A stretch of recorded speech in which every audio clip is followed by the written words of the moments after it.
Olá, tudo bem? Vamos começar a gravar mais um estudo de um dos casos do livro O Céu e o Inferno.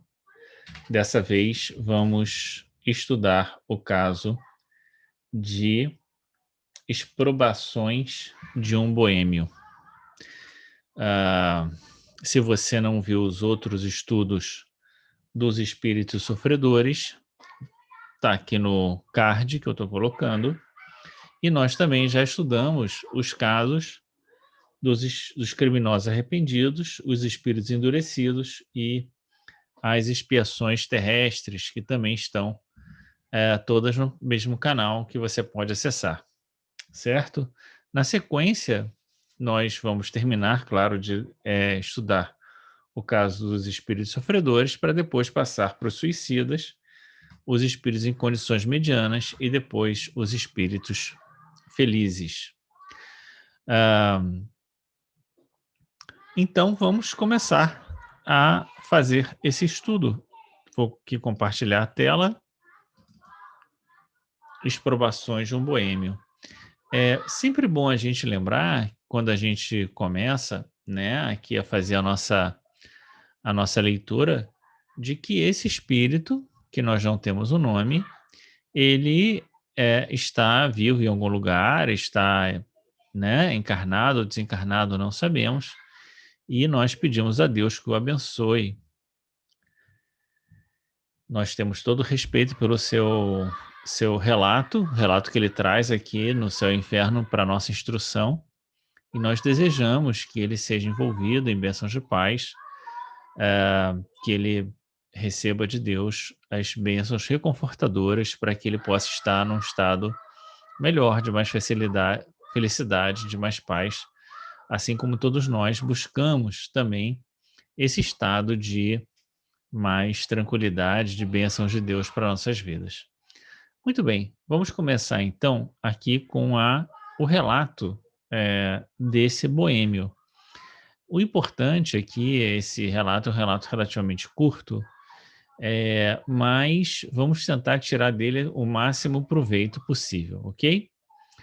Vamos começar aqui com a leitura. Homens, meus irmãos, eu vivi só para mim, e agora expio e sofro. Então, a primeira coisa que é importante assinalar é exatamente essa observação que ele faz, que ele viveu só para si. E por isso agora ele expia e sofre, né? Então, muitas vezes a gente não se dá conta do quanto a gente vive só para nós mesmos, né? Terceirizando as nossas preocupações, terceirizando os problemas e querendo maximizar as alegrias momentâneas e passageiras da vida. Então, esse é o primeiro elemento, vamos dizer assim, a chamar a atenção aqui do seu relato. Conceda-vos, Deus, a graça de evitardes os espinhos que ora me laceram.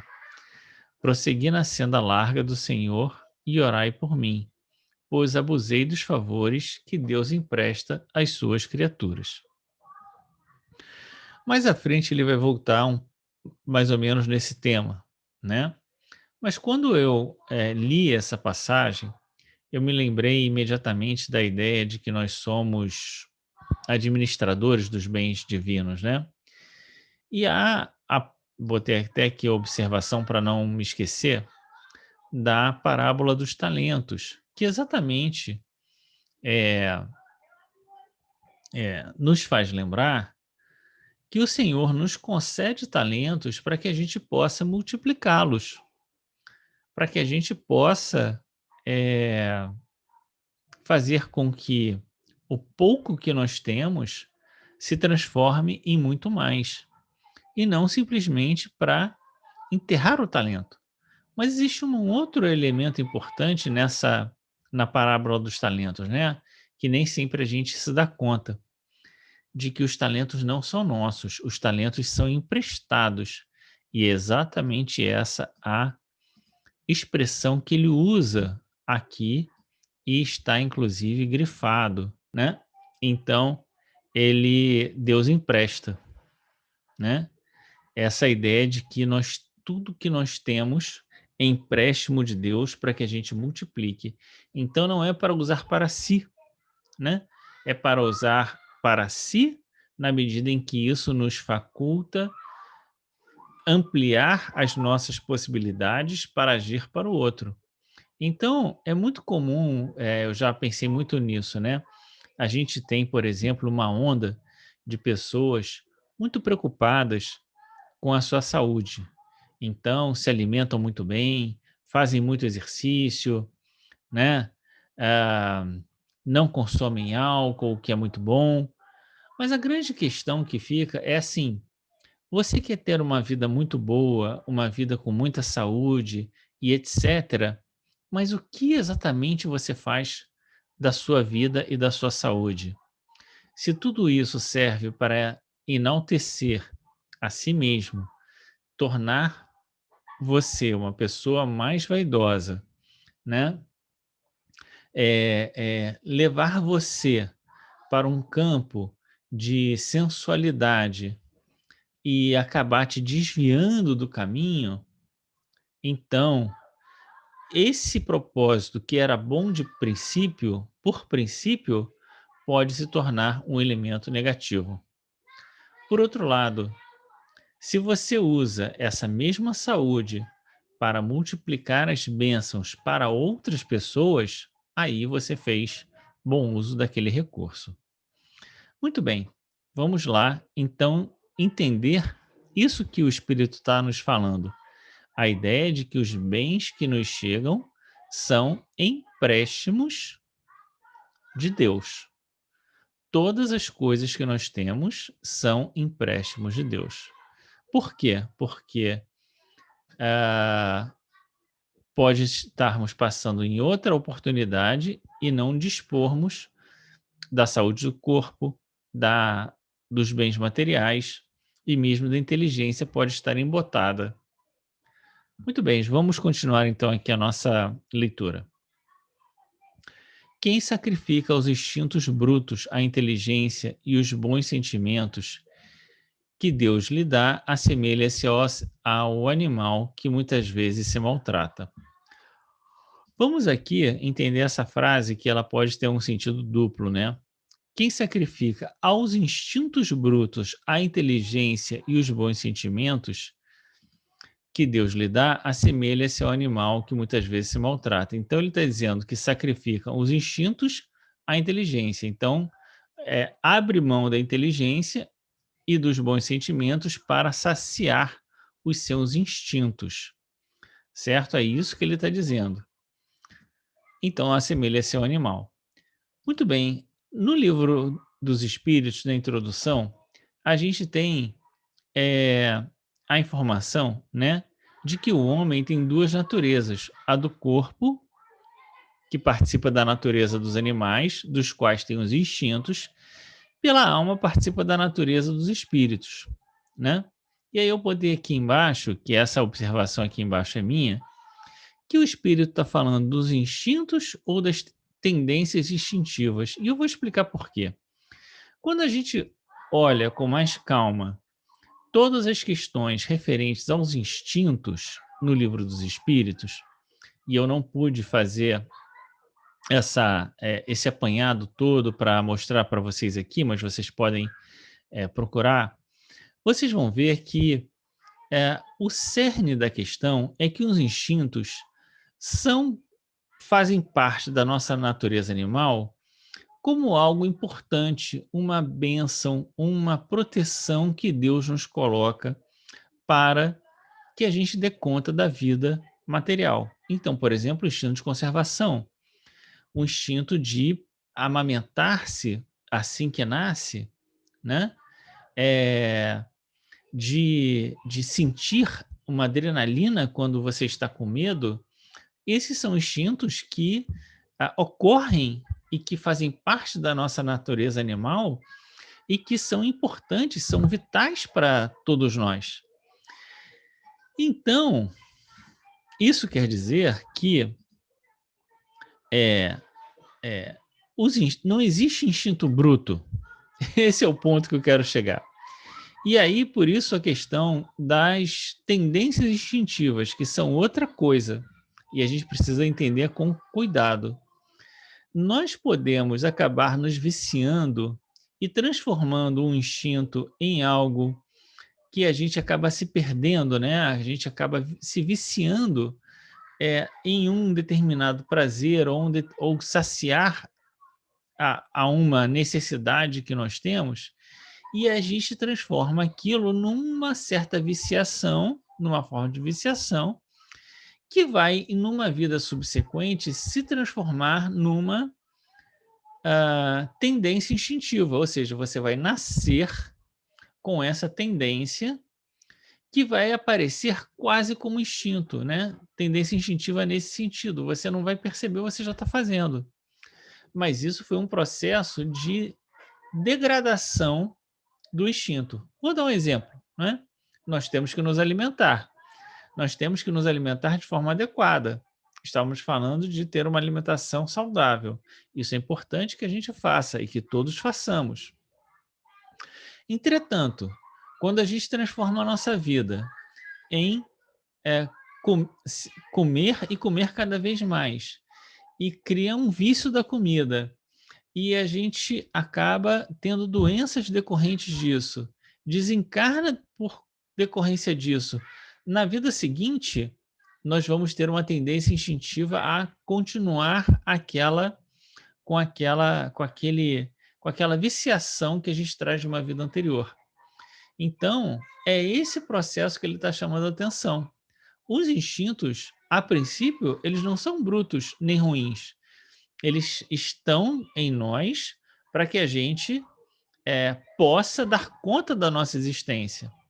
Mas nós podemos abrir mão da nossa razão e dos nossos bons sentimentos e se deixar levar única e exclusivamente pelos instintos, nos viciando. Então, por exemplo, a gente precisa descansar, a gente precisa dormir, não é?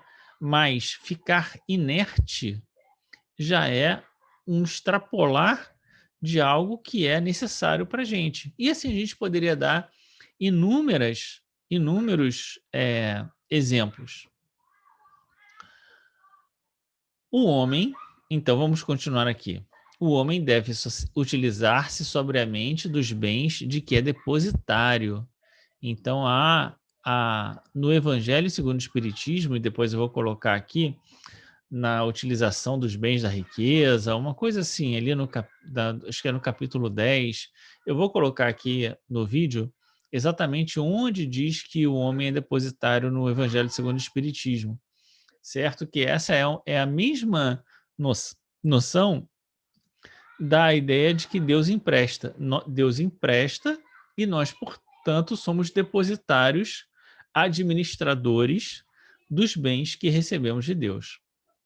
O homem deve utilizar sobriamente dos bens que é depositário, habituando-se a visar a eternidade que o espera, abrindo mão, por consequência, dos gozos materiais. Esse ponto aqui é extremamente importante porque é exatamente a ideia de que todas as coisas que nós fazemos, nós devemos fazê-lo visando a eternidade que nos espera. Esse é o sentido do capítulo 2 do Evangelho segundo o Espiritismo,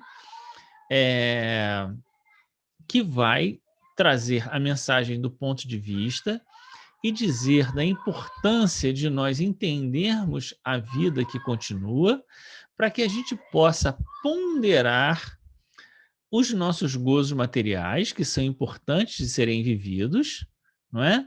Mas fazer tudo isso tendo como olhar principal a vida que continua.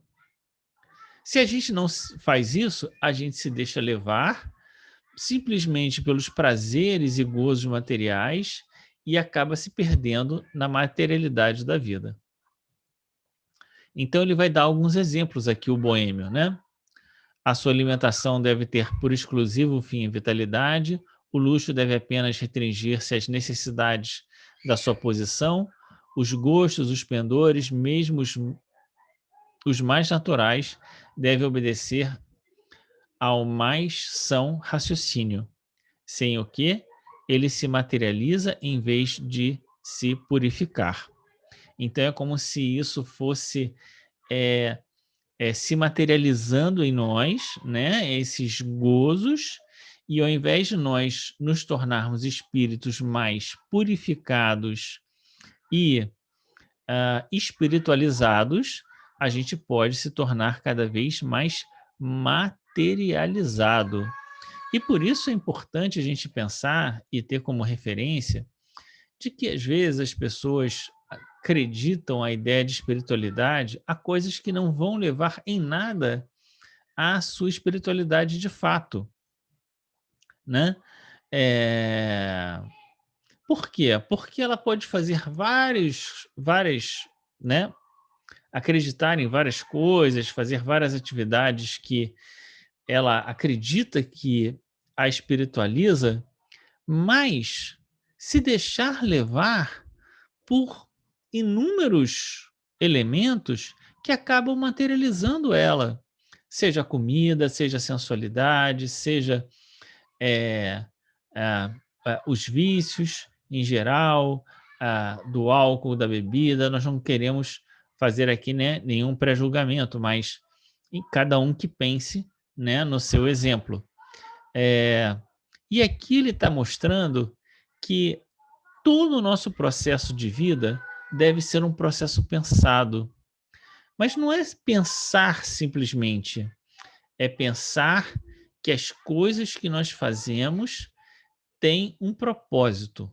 O propósito é nos mantermos dentro de um padrão mínimo de vida, de existência, por isso ele fala da alimentação, ele fala do luxo, dos gostos, né, que devem obedecer ao são raciocínio. Por quê? Porque tudo isso tem que ter sentido para a vida que continua. Senão, nós não estamos nos purificando e espiritualizando. Nós estamos nos materializando. Nós estamos reforçando tendências que nos prendem à vida material. Esse é o ponto. As paixões humanas são estreitos grilhões que se enroscam na carne e assim não lhes dei abrigo. Então, a gente já viu aqui em outras oportunidades a questão das paixões. As paixões são uma grande dificuldade e todo esse processo, né, nas questões 911, se não me engano, 912, tem lá dizendo que a gente consegue se libertar das nossas tendências instintivas inferiores, das nossas paixões, através da prática da abnegação. O que é a prática da abnegação? É abrir mão. Então é preciso que a gente abra mão de algo que para nós é muito caro, para que a gente consiga fazer esse processo de espiritualização. E esse abrir mão tem que ser consciente. Nós precisamos fazer isso sabendo o que estamos fazendo.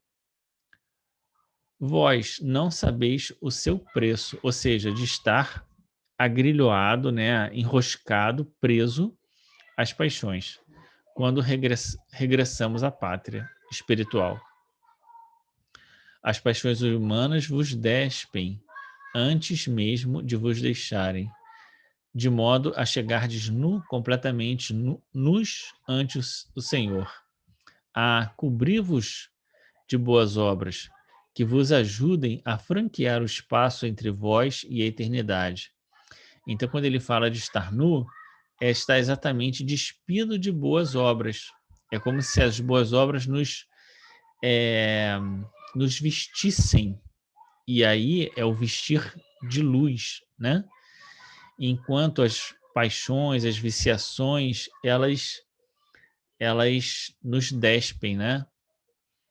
Então ele está dizendo, olha, manto brilhante, elas escondem as vossas torpezas humanas. As boas obras são um manto brilhante. Envolvei-vos na caridade e no amor, vestes divinas que duram eternamente. Então, veja, a gente não tem aqui no relato do espírito um boêmio uma ideia clara nem do que exatamente ele fez na sua última encarnação, nem exatamente qual tipo de sofrimento que ele vem experimentando na vida espiritual, mesmo que a gente saiba que ele deve estar muito aflito por conta das necessidades materiais que ele ainda sente estando agora no mundo espiritual. Mas ele não relata exatamente o que o perturba, né? E nem exatamente o tipo de perturbação que ele está passando. Não a perturbação da desencarnação, né? Mas o quanto isso mexe com ele, nesse sentido, né? Vamos ver aqui a instrução do médium. E também não fala muito de um porvir, né? De, bom, agora eu estou arrependido, agora eu vou fazer isso, eu vou fazer aquilo, né? Vamos ver então a instrução do guia do médium. Esse espírito está num bom caminho, porquanto, além do arrependimento, há dos conselhos tendentes a evitar os perigos da senda por ele trilhada. Então ele já consegue, né? Ele já está arrependido e ele já consegue dar conselhos, né? Reconhecer os erros já é um mérito e um passo efetivo para o bem. Também por isso a sua situação, sem ser venturosa, deixa de ser a de um espírito infeliz. Ele é mais sofredor do que infeliz, né? A gente poderia pensar que, bom, ninguém consegue ser feliz e sofrer também, né? Quer dizer, enfim, é meio difícil a gente pensar a, a diferença entre, né? Acho que todo sofredor é infeliz, né? Enfim, não sei. Isso foi uma coisa que eu não tinha pensado, me ver agora, mas venturoso ele não é, com certeza, né? Ele está ali ainda muito na luta. Arrependendo-se, resta-lhe a reparação de uma outra existência. Então, aqui novamente, a ideia que está aqui no céu e inferno, também está no livro dos Espíritos, é certo, do processo do erro, da expiação, que é o sofrimento que ele passa, do arrependimento, e agora resta-lhe, então, a reparação em outra existência. Mas antes de chegar lá, sabeis qual é a existência desse homem de vida sensual que não deram ao espírito outra atividade além da invenção de novos prazeres? Então aqui ele já está, o guia do médium agora, né, dando uma pista para a gente. Ele foi um homem de vida sensual, né? E é muito curioso que a gente observa em toda a não só na codificação, mas na literatura espírita como um todo e na forma como os espíritas em geral nos centros abordam a questão da sexualidade, nunca falam de uma maneira muito aberta, né? É sempre a ideia de uma vida sensual, né? O que significa exatamente uma vida sensual, né? Mas de todo modo, ele diz aqui, ainda uma invenção de novos prazeres. Então ele era uma pessoa que não se saciava facilmente, estava sempre inventando um novo prazer dentro de uma vida sensual. Com isso, né, a gente pode, né, adicionar essa informação. Com isso, a influência da matéria segue-o além túmulo, sem que a morte lhe exponha termo aos apetites que a sua vista, tão limitada quanto na terra, procura em vão os meios de saciar. A gente já sabe disso, mas quando a gente pensa no relato do espírito, a gente pensa que ele vai trazer alguma nota diferente, alguma informação diferente dessa que está aqui dessa maneira, né? A ideia de que todas as nossas viciações nos seguem além túmulo, né? E o espírito acaba procurando, mesmo na espiritualidade, meios de saciar a sua viciação e por isso os muitos casos de obsessão. Por não terem nunca procurado alimento espiritual, a alma erra no vácuo, sem norte, sem esperança, presa dessa ansiedade de quem não tem diante de si mais que um deserto sem limites. Então, a ausência, né, de alimento espiritual faz com que a existência, né, a vida do espírito no mundo espiritual seja vazia, porque ele não tem recurso espiritual, ele não encheu a mochila dele de viagem com recursos espirituais para chegar no mundo espiritual e ter recursos, né? Então a mala dele está vazia, então ele se sente num vácuo, ele sente sem saber para onde ir, porque na verdade ele queria era continuar encarnado para continuar saciando as suas viciações, né? E por isso, aqui uma metáfora, claro, né? Ele tem diante de si um deserto sem limite. A inexistência das lucubrações espirituais acarreta naturalmente a nulidade do trabalho espiritual depois da morte, porque ele está totalmente ainda focado nas suas necessidades materiais. E porque não lhe restem meios de saciar o corpo, nada restará para satisfazer o espírito. É como se a vida espiritual não satisfizesse, né? E por isso é muito importante a gente entender o que significa exatamente, né, viver a vida espiritual ainda encarnado. O que isso significa? Como nós podemos fazer isso?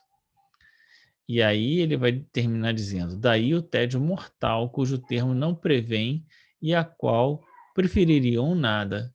Então é como se nada satisfizesse, né? E uma das questões importantes que está lá no Livro dos Espíritos, que é uma característica dos espíritos inferiores, é sempre achar que aquela dificuldade por que eles passam não vai terminar, né?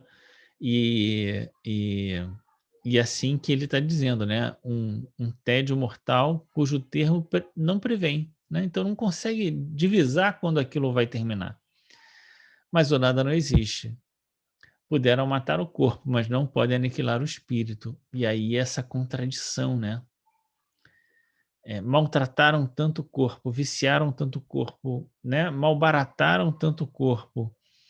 E agora tem uma vida espiritual vazia.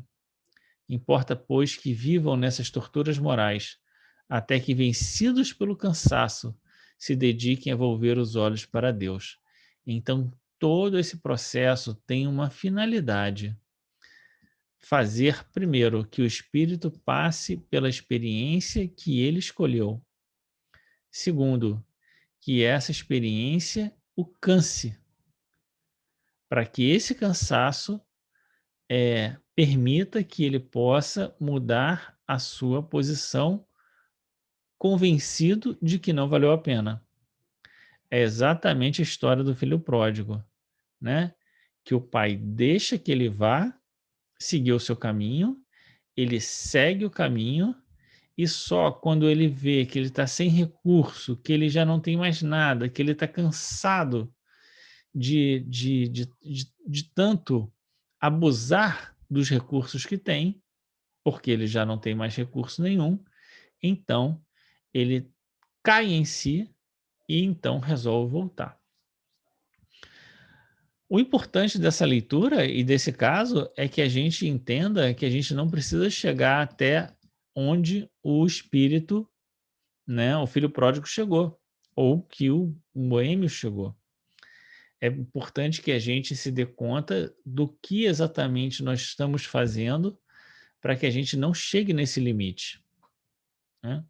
Para que a gente entenda aquilo que esse boêmio nos fala, de maneira a corrigirmos o nosso caminho desde agora.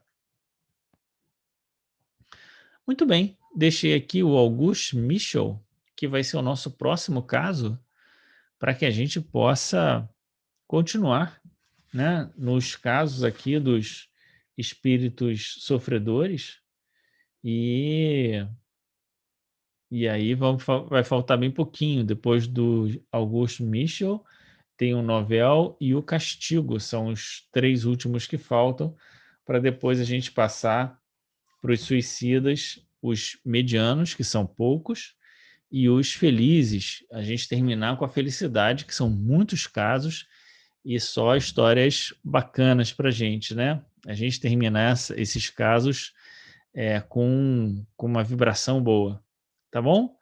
Muito obrigado por ter chegado até aqui, um grande abraço e até.